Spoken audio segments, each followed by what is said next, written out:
During the Nintendo Switch 2 Direct, Nintendo Switch Online, NSO, was announced that it would return for the Switch 2, and now will be adding a new library of Gamecube games with the NSO Plus expansion pack. While not being part of the library at launch, Fire Emblem Path of Radiance, the 9th installment in the series releasing in 2005, was the second title in the list of games to be added. It may be a forgettable feature for a good majority of Switch 2 owners. I myself never used this method to play old games on the Switch right now. The importance of Path of Radiance in particular is noteworthy for several reasons. This video will be going over why this title reveal matters so much to Fire Emblem fans.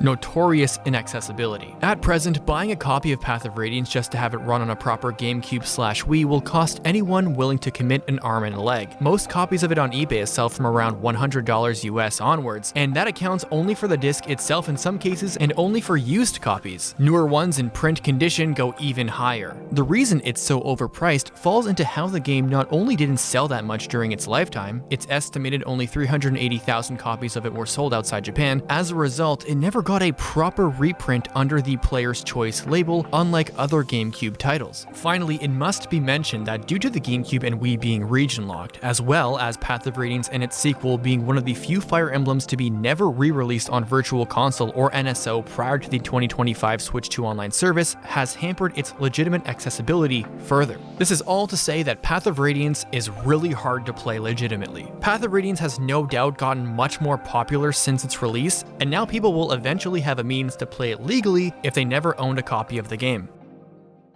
Ike's popularity. Ike is the most popular male character in Fire Emblem. Every summer, Fire Emblem Heroes, the popular FE mobile game, has an event called Choose Your Legends, where players vote for their favorite Fire Emblem character to get a special, brave version of themselves to play. In CYL's first year in 2017, Ike was the most voted male character in the entire series. There have been a few new Fire Emblem games between 2005 and 2017, Shadow Dragon, New Mystery of the Emblem, Awakening, Fates, and Echoes. And yet Ike, despite being featured on two poorly selling titles which contributed to the downward spiral of the series in the West, still managed to remain incredibly popular. As a series fan for almost 20 years at this point, Path of Radiance has become a cult classic. It is a very good game in its own right, bolstered by a very intriguing story with fantastic characters, with Ike being the first non-noble lord in the series at that point. Other characters in Path of Radiance like Alencia, and especially the Black Knight, are iconic now, and the latter has remained an extremely popular villain character, with the distinction of being the only antagonist in Fire Emblem to be given a Mii costume in Smash 4 and to become an assist trophy in Smash Ultimate, with his song against the Black Knight being present since Ike's arrival into Smash in Brawl.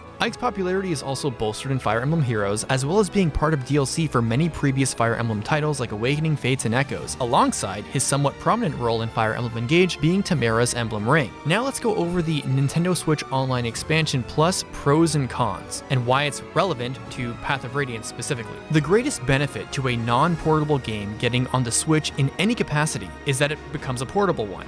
Path of Radiance and Radiant Dawn were the only Western-released games that could not be played on the go, much to its detriment. Fire Emblem is a perfect candidate for a portable gaming experience, being able to be quietly played in the car, train, or plane, even with distractions, being able to be suspended, turned on and off at any point, and just to read and enjoy its story and characters casually. Going from being able to play FE7 and FE8 on the bus or in the car with your Game Boy Advance or SP to being stuck with the CRT TV sucked back in the day. Number 2, save states are a huge game changer to any Fire Emblem before the Switch era, and for Path of Radiance, it's no exception. Casual mode didn't exist before New Mystery, so being able to get around permadeath is a lifesaver for newer fans and first players. Path of Radiance, though, is very easy, so it's not like save states will greatly benefit the player over other titles, but it's still nice to have. An example that showcases save states being very beneficial on emulator was on Chapter 27's two-parter. Fast forward, and this is a very big one. Provided the service will include it,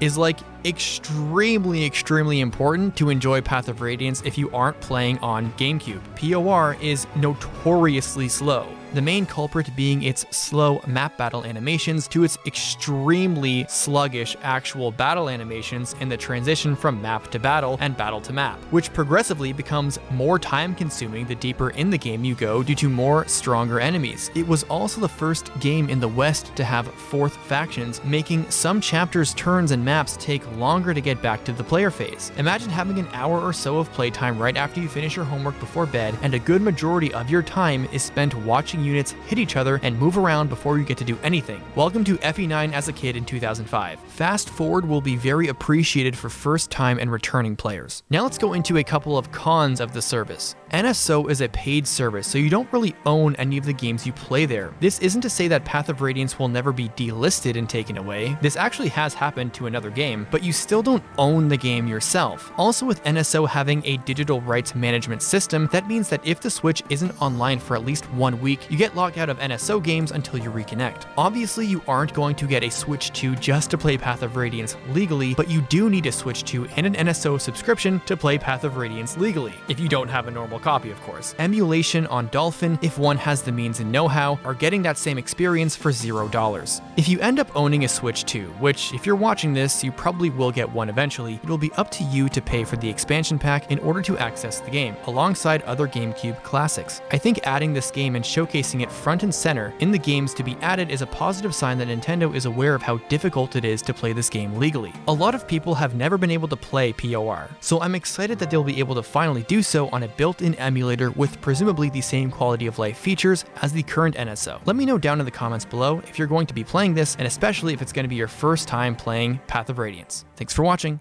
Deuces.